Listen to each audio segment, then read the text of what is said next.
The last rite of Phijam Himjit, who went missing on July 6 last year, will be carried out on July 24 at Sagolbantera Takil, Kolom Lekai.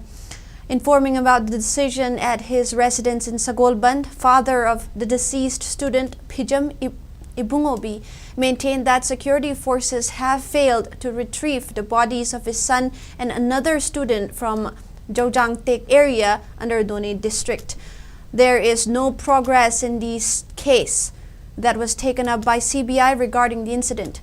With no hope in sight of retrieving the body of his son, the last rite will be carried out by using a plank from Pangong tree as the body.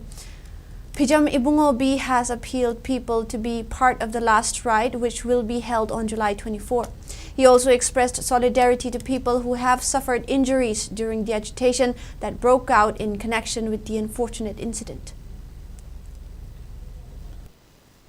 Matam na liap tan sakhibanina laiba July gi kunmari asida ekhoi maitai thaban gi matuin magi sahi phare aduna ekhoi shu tobom khangdre aduna leibak miyam dagi ayabani jari aigi isanupa Phijam Hemanjit ki mathau mangam ase laiba tarik kunmari yumjaksan misida pangthok jarage haina khanjare brahman haiba matungna ayuk pi pung 8 tagi 9 bomlongda yumdagi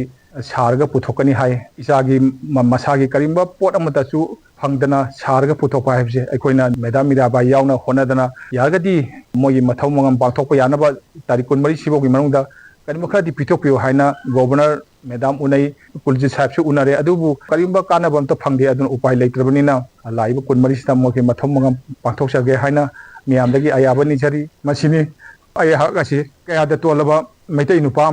no haibudu miyamda khandu yengbiu isagi saru machena mabu phangdana masagi mathau mangam tawbo sungamdraba maitai ama oina khwaidagi ton mami haibudo ayahak oire aduna leba miyamda isagi mathau mangam do pangthok jarke haina miyamda nijari